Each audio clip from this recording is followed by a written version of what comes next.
Oke, Kakak Sabrina. Sabrina siapa? Namaku. Aku yang ini penting, ini tentang aku.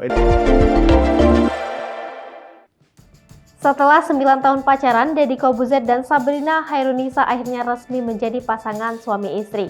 Aska Corbuzier diketahui memiliki ibu sambung setelah sekian lama hanya hidup bersama sang ayah. Namun, kini Aska Corbuzier justru menjadi sorotan lantaran panggilan yang ia berikan kepada Sabrina Hairunisa.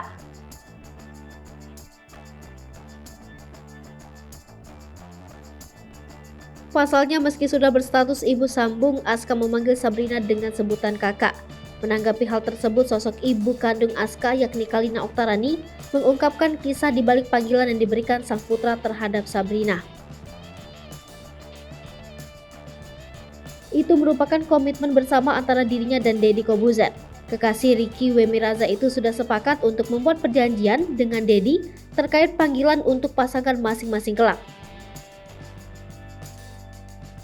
Selain itu, Kalina juga mengatakan jika apabila nantinya menikah dengan Ricky, Aska akan memanggil suaminya nanti dengan sebutan kakak. Lebih jauh, Kalina yang sebelumnya menjadi sorotan lantaran tak menghadiri pernikahan mantan suaminya kini justru memberikan ucapan. Kalina Oktarani mengungkapkan doa serta ucapannya atas pernikahan Deddy Corbuzier dan Sabrina Hairunisa.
Hai pemirsa Sri Popo TV, jangan lupa komen, like, dan subscribe, serta tonton terus berita-berita terupdate lainnya.